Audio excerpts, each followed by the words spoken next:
Let's make an emergency candle that's going to last for hours and hours and hours out of simple things we all have hanging around the house.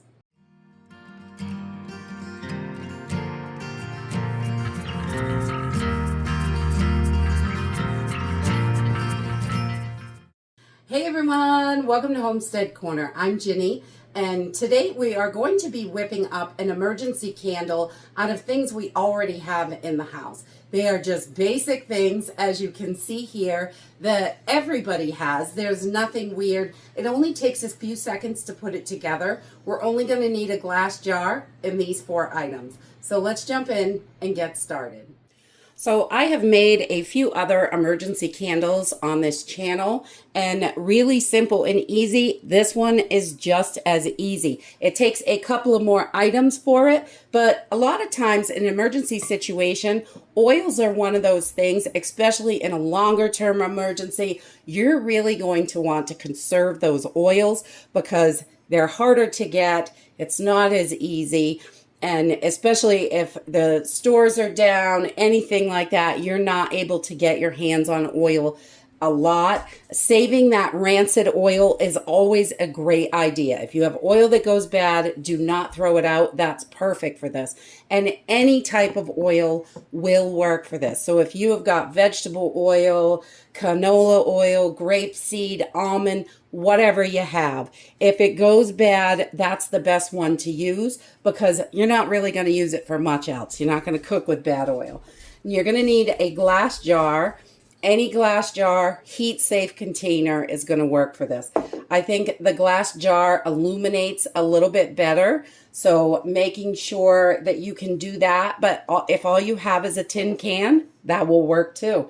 And we're going to use rice today as part of our filler, because if we fill our jar up with this oil, it is going to take a lot of oil. We may need it for something else, so we don't want to do that. So we're going to use rice as a filler, and we're also going to use some water. And I'm going to use some cotton swabs, clean your ears with, or whatever you're cleaning with them. But you want to make sure they have the cardboard here on the stick. The plastic ones are going to melt, so you don't want those. You just want to make sure this is the paper one or cardboard, whatever that's made of, and they're 100% cotton. So that's the only specific thing that you're going to need. So we always use this kind without the plastic because I don't like the plastic. So we always have these in the house. And we're just going to use 1 Q-tip for this. So we're just going to throw this together. It literally takes seconds. We're going to start by filling our jar about 1 inch or 2 from the top. And the rice in there is going to help hold our Q-tip in place so it's not floating around in the water. It helps fill the jar up, and you probably got quite a stash of rice if you're anything like me, because we always keep tons of rice in the house because it is a great long-term food storage item. So I just fill it up 1 inch or 2 from the top. We don't need to go too high, but we want to make sure that it's going to hold our Q-tip in there. And then we're going to take our water and we're going to cover our rice.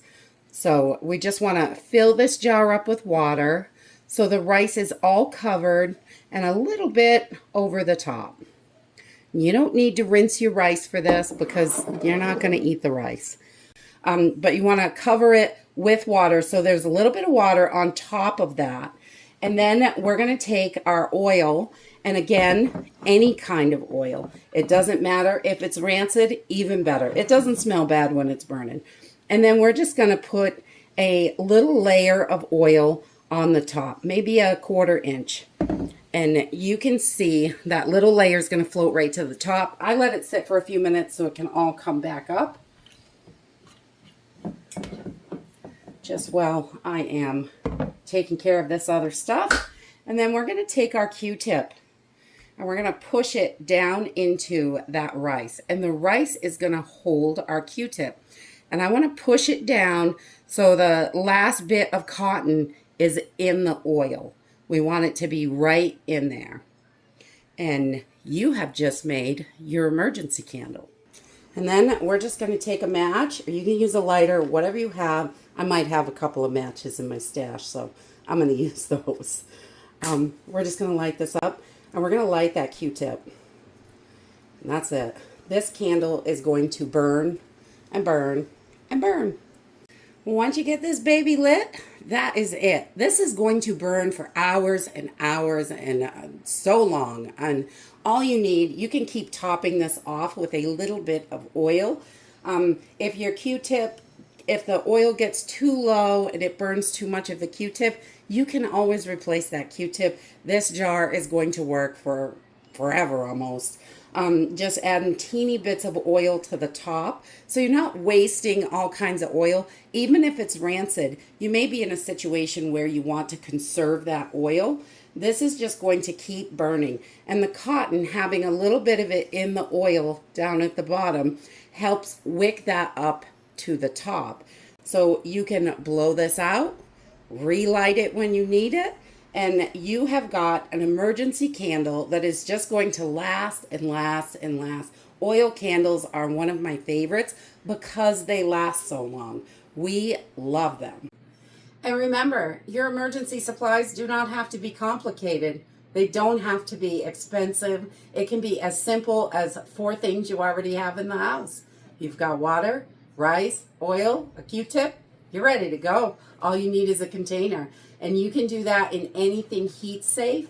And that rice is going to just hold your Q-tip in place. If the flame floats around, it can definitely, the flame on the glass can break the jar. So you want to make sure that your flame or wick, whatever you're using, is secure.